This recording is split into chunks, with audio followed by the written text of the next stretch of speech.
Alright, magandang umaga sa inyong lahat.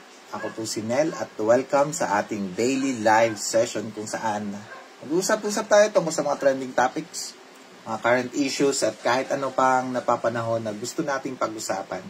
Dito, libre kayo mag-share ng inyong opinion, magtanong o makidebate sa mga bagay na makaka-interest sa atin. Alam niyo yan. So, bawat araw, may bago tayong pag-usapan mula sa mga pang-araw-araw na karanasan, sa social issues, sa mga viral happenings, hanggang sa life hacks or tips, o kahit anong makakatulong sa atin. Kaya manatili kayo, makaisa sa diskusyon at huwag mahiya. Ibig ko marinig ang inyong mga insights at kwento habang nagka-connect tayo dito. No? Okay, ngayong araw, mainit-init dahil ito ay ang ating first daily live natin. Hindi magdi-daily live tayo. Parang sabi ko sa'yo, pag-usapan natin. So ngayon, ang napili nating topic is yung flood control. Ayan, di ba? Huwag na tayo mag-dwell masyado doon. Pag-usapan natin yung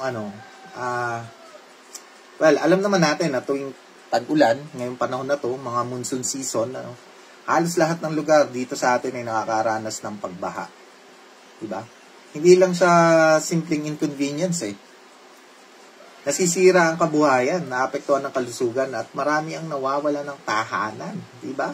Ang tanong, bakit hanggang ngayon paulit-ulit na lang ang problemang ito?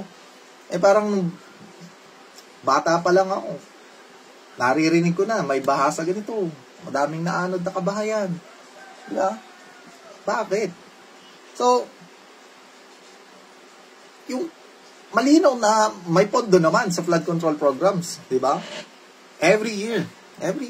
Malaking budget ang nilalabas dyan. Sabi nga, diba, malaki ang pera ng Pilipinas. Maraming pera ang Pilipinas. And, binabudgetan yan yung mga drainage. No? Mga drainage, mga pumping stations, yung mga dredging sa mga ilog at estero. No? Pero bakit ganito pa rin ang sitwasyon natin? Ang nakakalungkot isipin dito ay, may mga aligasyon, malinaw na senyales ng tinatawag na korupsyon at maling paggamit ng pondo. Kasi, kung talaga napupunta sa tama ang budget, dapat may makikitang improvement na maganda, na tama, na matibay. Pero nakikita natin, halos pare-pareho ang problema taon-taon. Ibig sabihin lang nito, may mga nasa pwesto na inuuna ang sariling kapakanan. Ang bulsa, hindi natin alam. Pero may hint na tayo, di ba?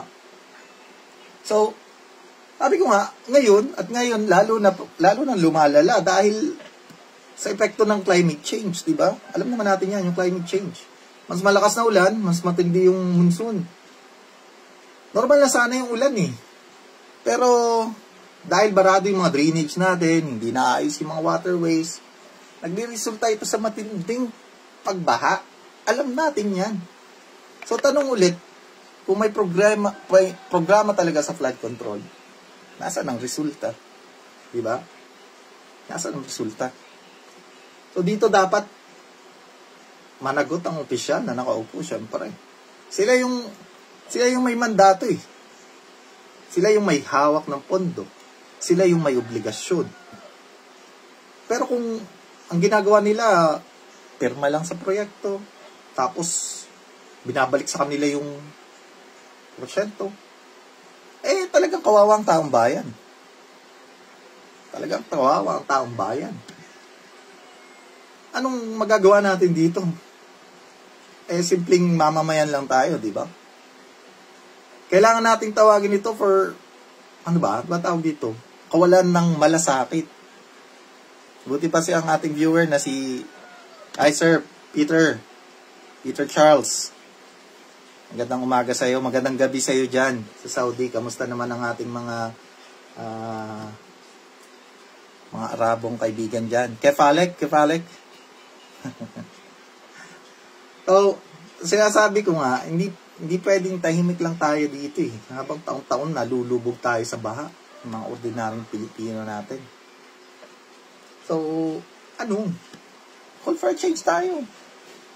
Hindi sapat, ano ba ginagawa? Tama hindi sapat yung relief goods. Tulad nga sinabi ko, hindi sapat yung relief goods tuwing baha.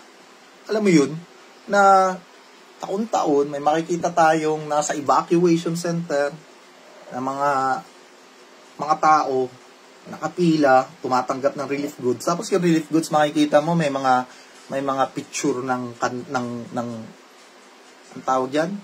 Politiko. Diba? Mga politiko na sila mismo pala yung may kasalanan. Bakit nagbabaha? Di ba? Kapal ng mukha. Ginamit pa yung relief goods para ipangalat yung mukha nilang makapal.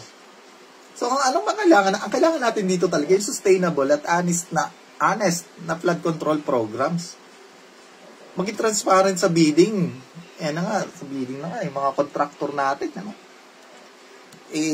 noong nakaraang election, ang sigaw ng mga tao, parang gusto na nilang maging coordinator. Shout out, Sir Safer. Oo, ka-end shift ko lang. Pero, matindi yung, yung emosyon natin ngayon. Nagde-daily, tayo ngayon.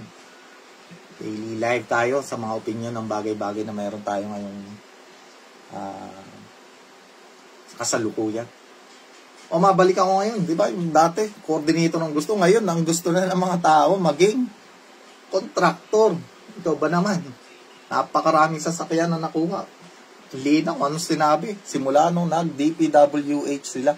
Yan, anong galing, wag na tayong lumawak papunta doon. Sabi ko nga, kung mayroong transparent na bidding, tunay na monitoring ng mga proyekto, at pananagutan yung mga opisyal na talagang pangahawakan nila, maging responsibility sila, magiging okay. Kasi kung hindi, walang katapusan ng cycle ito. Baha, relief, kalamidad, boboto nyo na naman yung mga ganong politiko. Ay, nako. Kaya, gusto kong itanong sa inyo, syempre, kayo, ano masasabi nyo dito? Sa tingin nyo ba, makakakita pa tayo ng tunay na solusyon kung ganito ang sistema? O baka naman panahon na para maging, actually, dapat matagal na. Dapat maging mapanuri talaga tayo sa ibinoboto natin. Bakit ganun? Paulit pa rin. Ganun at ganun pa rin ang umupo. Swerte ang Pasig. Swerte ang Maynila. Meron silang Isko. Meron silang Biko. Diba? Magkaiba sila ng atake. Pero nakikita mo, may pagbabago. Nakikita mo yung transparency, nakikita mo yung pag-unlad, nakikita mo yung pagbabago talaga. Pagbabago na maganda, papunta sa maganda. Diba? Hindi talaga Sabi ko sa inyo, ulitin ko, may malinaw na pondo para sa flood controls na yan. Malaki, hindi lang basta-basta. Pinupunduhan niya ng malaki. Ang daming budget ng Pilipinas. Pero dahil nga, may mga, nakakalungkot isipin, may mga tao na pangsarili ang iniisip. May mga tao na bulsa lang nila ang nilalamnan. Diba? Kaya marami pa rin nga. Kaya yung sinasabing magsikap. Ang daming nagsisikap, ang daming masisipag, ang daming nagtatrabaho, dugot pawis, pero hindi umuunlad. Kasi nga, may mga limitasyon sa kanila. Apektado. Tapos bibigay nating programa dyan? Corpis, ayuda, yung yun? Ano yun? Tupad. Tingnan natin yan sa ibang araw. Yan naman ang ating tatalakayin. Bibigyan ng opinion. Ngayon, ay alam na.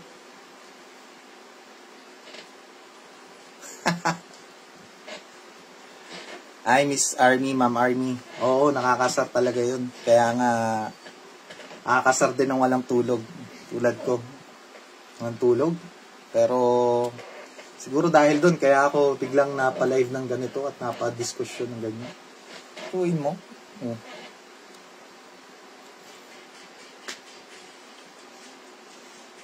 So, ayun. Naibulalas ko na kung ano man yung gusto kong sabihin dito sa ating topic ngayong araw na ito. Mainit, ano? Kasi ito yung kumbaga pilot episode ko. So, hanggang bukas. Salamat sa lahat ng sumali at nakipag-usap sa ating live today. At sana ay may napulot kayo, may natutunan. At sana rin ay nag-enjoy kayo. Nag-enjoy kayo sa boses ko at sa kalokohan ko. Hindi naman ito kalokohan eh. Tama naman eh. Nag-opinion tayo and all. Sa ating diskusyon. Sana sa susunod ay bukas. Kita-kita ulit tayo. Alas 7 ng umaga. Huwag natin kalimutan. Bawat araw ay may bago tayong topic na pwedeng makapagpainit ng dugo ninyo. Magpakakulo ng ulo ninyo. At bukas abangan nyo ulit ako, makisa ulit sa ating live. I-share natin sa friends natin para makapagkwentuhan naman tayo. Yung mga friends natin dyan sa Saudi, friends natin dyan sa Mindanao, sa Visayas, yan. At sa iba't ibang panig ng daigdig, So hanggang sa muli, ako uli si Nel, at stay safe, stay cautious, at keep sharing your thoughts. Bye!